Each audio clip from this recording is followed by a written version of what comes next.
الرحمن الرحیم نحمده ونصلی علی رسوله الکریم اما بعد۔ حدیث کا عنوان ہے مسواک سنت انبیاء اور تقاضۂ فطرت ہے۔ عن ابی ایوب قال قال رسول اللہ صلی اللہ علیہ وسلم اربع من سنن المرسلین الحیاء والتعطر والسواک والنباح او کما قال علیہ الصلوۃ والسلام۔ حضرت ابو ایوب انصاری رسول اللہ صلی اللہ علیہ وسلم کے ارشاد نقل کرتے ہیں کہ چار چیزیں انبیاء کی سنت ہیں، چار چیزیں انبیاء کی سنت ہے اور یہی انسان کی اصل فطرت ہے۔ ایک حیا، دوسرا خوشبو لگانا اور تیسری چیز مسواک کرنا اور چوتھی چیز نکاح کرنا۔ ان میں سے جو پہلی چیز ہے اس کو تو دوسرے شہادات میں رسول اللہ صلی اللہ علیہ وسلم نے ایمان کا جھوٹ بتایا، اور رسول اللہ صلی اللہ علیہ وسلم نے یہ حیا اور رسول اللہ صلی اللہ علیہ وسلم نے یہ بھی ارشاد فرمایا کہ ہر امت کا ایک خاص اخلاق ہوتا ہے اور میری امت کا خاص اخلاق حیا ہے۔ حیا خود رسول اللہ صلی اللہ علیہ وسلم کے بارے میں آتا ہے کہ آپ کنواری لڑکی سے زیادہ شرمیلے تھے، کنواری لڑکی سے زیادہ شرمیلے تھے، اور رسول اللہ صلی اللہ علیہ وآلہ وسلم نے فرمایا کہ حیا ایک ایسی چیز ہے جو انسان کو بری چیزوں سے، برے کاموں سے اور خاص کر غیر اخلاقی حرکتوں سے روکتی ہے۔ اس لیے رسول اللہ صلی اللہ علیہ وآلہ وسلم نے فرمایا اذا فاتک الحیاء فاصنع ما شئت، جب تیری حیائی فوت ہو جائے تو پھر جو مرضی ہے کر۔ اس سے بھی رسول اللہ صلی اللہ علیہ وسلم نے حیا کی اہمیت بتائی ہے کہ انسان کے اندر حیا ایک بہت بڑی چیز ہے۔ جیسا کہ ان چار چیزوں کا ذکر کر کے رسول اللہ صلی اللہ علیہ وسلم نے ان چار چیزوں کی ترغیب دی ہے اور ایک مؤثر طریقے سے ترغیب دی ہے کہ یہ چیزیں اہل ایمان میں ہونی چاہیے، اہل ایمان میں ہونی چاہیے۔ ظاہر ہے انبیاء سب سے زیادہ کامل ایمان والے ہوتے ہیں، سب سے زیادہ کامل ایمان والے اور صحیح فطرت پہ رہنے والے، جس فطرت پہ اللہ نے انسان کو بنایا، جس کا تقاضا ہے کہ انسان اللہ کی نافرمانی نہ کرے، ناشکری نہ کرے، اس کی نعمتوں کی، اس کی ذات کی ناقدری نہ کرے، بلکہ اس کی فرمان برداری کرے، اس کی نعمتوں کی قدردانی کرے اور اللہ کا شکر ادا کرے، اللہ کی اطاعت کرے۔ یہ صحیح فطرت کا تقاضا ہے۔ اس لیے رسول اللہ صلی اللہ علیہ وسلم نے ایک ارشاد میں فرمایا الولد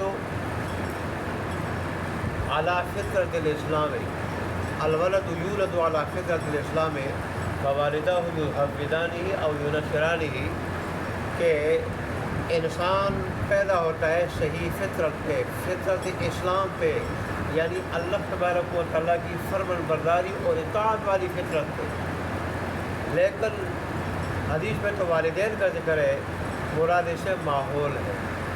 ظاہر ہے کہ انسان کی جو آنکھ کھلتی ہے تو اس وقت وہ والدین کے پاس ہوتا ہے، والدین کے پاس۔ والدین اگر یہودی ہے یہودی بن جاتا ہے، والدین اور گھرانہ اگر ہندو ہے تو ہندو بن جاتا ہے، وہ اگر عیسائی ہے تو عیسائی بن جاتا ہے، اور وہ اگر بے دین ہے تو بے دین بن جاتا ہے، اور اگر وہ دیندار ہے تو دیندار بن جاتا ہے۔ تو مراد کیا ہے؟ ماحول ہے۔ تو وہاں رسول اللہ صلی اللہ علیہ وسلم نے کیا فرمایا کہ انسان اصل میں فطرت اسلام پہ پیدا ہوتا ہے۔ اللہ اکبر۔ تو بہرحال پہلی چیز رسول اللہ نے حیا بتائی، اور دوسری چیز رسول اللہ صلی اللہ علیہ وسلم نے تعطر، خوشبو لگانا بتایا۔ تعطر، خوشبو لگانا، یہ بھی انبیاء کی سنت ہے، انبیاء کا معمول رہا ہے۔ اور ظاہر ہے یہ ایک ایسی چیز ہے کہ اس سے انسان کے اندر روحانی اور جسمانی نشاط پیدا ہوتا ہے، تازگی پیدا ہوتی ہے، اور اس کے ذریعے انسان کے اندر عبادت کا ذوق اور شوق پیدا ہوتا، جہاں اس کو روحانی اور جسمانی راحت پہنچتی ہے خوشبو سے، وہاں دوسرے لوگوں کو بھی خوشبو سے راحت پہنچتی ہے۔ اس لیے انبیاء جو ہے نا، ان کا یہ معمول رہا ہے، اور انبیاء کی سارے کے سارے انبیاء کی یہ سنت رہی ہے، کیا خوشبو لگانا۔ اور دیکھیں رسول اللہ صلی اللہ علیہ وسلم کو بھی خوشبو بڑی پسند تھی، اور ظاہر ہے پھر یہ پسند پھر ایسی تھی کہ رسول اللہ صلی اللہ علیہ وآلہ وسلم جس گلی سے جاتے وہ گلیاں میں ایک تھی، گلیاں میں ایک تھی، اور اللہ تبارک و تعالیٰ نے ان کے پسینے میں وہ اثر رکھا تھا، وہ کمال رکھا تھا کہ آپ کے خوشبو، آپ کے پسینے کی خوشبو وہ مشک سے اور زعفران سے اور عنبر سے زیادہ جو ہے خوشبو ہوتی تھی اس سے۔ اس لیے تو صحابہ کرام آپ کے خوشبو کو شیشوں میں اپنے لیے محفوظ کرتے تھے، پھر لگاتے تھے، کہتے ہیں یہ بہترین مشک سے زیادہ خوشبو ہوتی ہے اس پہ۔ تو بہرحال خوشبو بھی ایسی چیز ہے۔ اور پھر تیسری چیز رسول اللہ صلی اللہ علیہ وآلہ وسلم نے مسواک کو بتایا کہ مسواک بھی سارے کے سارے انبیاء کی سنت رہی ہے، ان کا معمول رہا ہے۔ اور یہ ظاہر ہے یہ بھی سلیم الفطرت انسان کی فطرت ہے کہ جس سے دانت بھی صاف ہوتے ہیں، اور اللہ تبارک و تعالیٰ بھی راضی ہوتا ہے انسان سے، اس کے طبی بڑے فوائد ہیں، طبی اور روحانی مسواک کے بڑے فوائد ہیں۔ بہت ساری بیماریوں سے انسان بچتا ہے، اور بیماریاں دور ہوتی ہے اس سے، مسواک سے۔ اور پھر چوتھی چیز جو رسول اللہ صلی اللہ علیہ وسلم نے بتایا وہ نکاح بتایا۔ نکاح تو ایسی چیز ہے کہ رسول اللہ صلی اللہ علیہ وسلم نے فرمایا یہ نگاہوں کو پست کرنے والی ہے، نگاہوں کو جھکانے والی ہے، اور ایک بیوی کی طرف جو ہے وہ لانے والی ہے، ایسی چیز ہے۔ نکاح ہو تو انسان غیر محرم عورتوں کی طرف دیکھنے سے بچ جاتا ہے، زنا کے دوائی اور زنا کے اسباب سے بچ جاتا ہے، اور یوں لواطر سے اور زنا سے انسان جو ہے نا وہ بچ جاتا ہے۔ نکاح ایک ایسی چیز ہے، نکاح انسان کا لباس ہے، مرد کا بھی لباس ہے، عورت کا لباس ہے، اور جیسے لباس حضرت انسان کے لیے، مرد کے لیے، عورت کے لیے زینت ہے، تو ایسے ہی مرد اور عورت دونوں کے لیے زینت ہے۔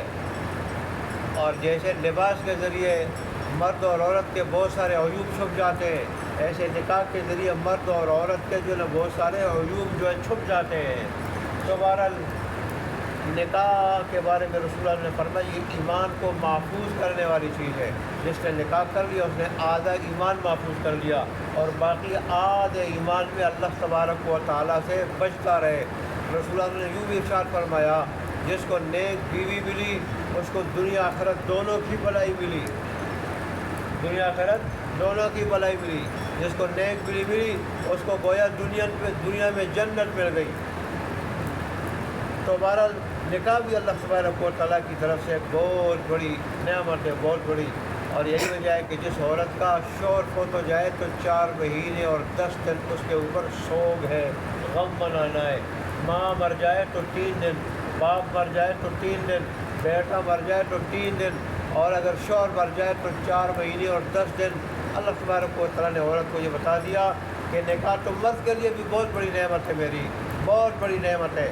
دیکھیں عورت ہوتی ہے تو کھانا مرد کے لیے پک کے سامنے آ جاتا ہے، کپڑے استری ہوتے ہیں، کپڑے دھلتے ہیں، اس کا مکان صاف ستھرا رہتا ہے، اس کے لیے خان سامہ کا کام، دھوبی کا کام، چوکیدار کا کام، اور بچوں کو جو ہے نا وہ دیکھ بھال بچوں کی کرنے والے جو نوکر چاکر ہوتے ہیں ان کا کام، اکیلے چوکیدار کا کام اکیلے عورت کرتی ہے۔